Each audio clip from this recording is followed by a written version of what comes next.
Bowling অ্যাটাকের। তার কথায় মুগ্ধতা ঝরেছে মাশরাফির নেতৃত্বগুণের।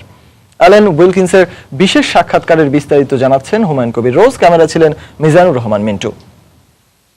1976 সাল থেকে 83 পর্যন্ত ইংল্যান্ডের ঘরোয়া ক্রিকেটে দক্ষ পেসার হিসেবে পরিচিত হলেও জাতীয় দলের সুযোগ মেলেনি অ্যালেন উইলকিন্সের। তাই অনেকটা কষ্ট নিয়ে 84 সালে ক্রিকেটের সাথে সম্পর্ক রাখতেই দক্ষিণ আফ্রিকার এক রেডিওতে সাংবাদিকতার পাশাপাশি ধারাভাষ্যকার হিসেবে নতুন ইনিংস শুরু করেন তিনি।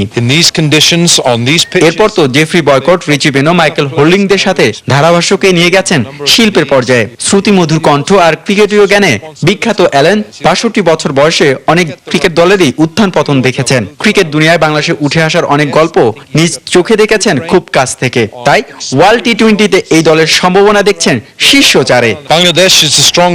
এক কথায় বর্তমান বাংলাদেশ দল বেশ দুর্দান্ত। তারা যেভাবে উন্নতি করছে তাতে করে বিশ্বের যে কোনো দলের জন্য টাইগারদের থামানো কঠিন।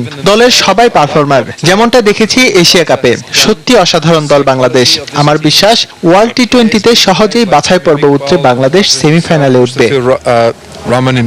সুরেলা কণ্ঠের এই জাদুকরের কাছে জানতে চাওয়া হয়েছিল ভবিষ্যতে বাংলাদেশ দলকে কোথায় দেখতে চান।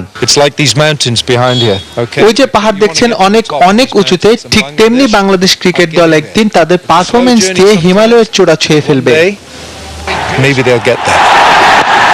অ্যালেনের দারুণ দৃষ্টি কেড়েছে তাসকিন ও মুস্তাফিজের পেস বোলিং। তবে আলাদা করে কমেন্ট্রি বক্সের এই প্রভাবশালী ধারাভাষ্যকার প্রেমে পড়েছেন অধিনায়ক মাশরাফির নেতৃত্ব গুণের। তোমাদের দলে তাসকিন, আলামিন, বিশেষ করে মুস্তাফিজ এরা একদিন বাংলাদেশকে সর্বোচ্চ সাফল্য এনে দিতে ভূমিকা রাখবে। আর যা না বললেই নয় তা হলো মাশরাফির অধিনায়কত্ব। তার নেতৃত্ব গুণে আমি মুগ্ধ। শুধু এখানেই নয়, অ্যালেন মুগ্ধ হয়েছেন বাংলাদেশের সমর্থকদের উন্মাদনার কাছেও। হুমায়ুন কবির রোজ, সময় সংবাদ, ধর্মশালা, ভারত। এদিকে মঙ্গলবার প্রথম রাউন্ডে গ্রুপ বির ম্যাচে হংকংকে 14 রানে হারিয়েছে জিম্বাবুয়ে। নাগপুরে আগে ব্যাট করে 8 উইকেটে 158 রানের চ্যালেঞ্জিং সংগ্রহ পায় জিম্বাবুয়ে। জবাবে 6 উইকেটে 144 রান করে হংকং। ম্যাচ সেরা হয়েছেন ভুসি সিবান্দা।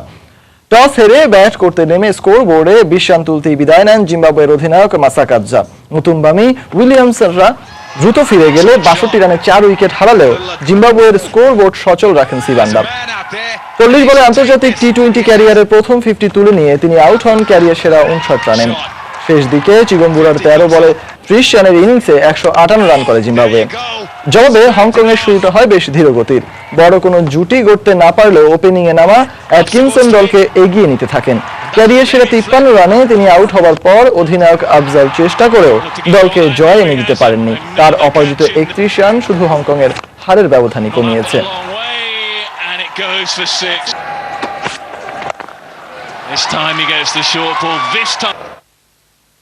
এদিকে নাগপুরে গ্রুপ বিতে দিনের দ্বিতীয় ম্যাচে স্কটল্যান্ডকে একই ব্যবধানে হারিয়েছে আফগানিস্তান। দেখছেন খেলার সময়। শান্তি আনতে লাইফটাই কিনলাম নতুন সিম।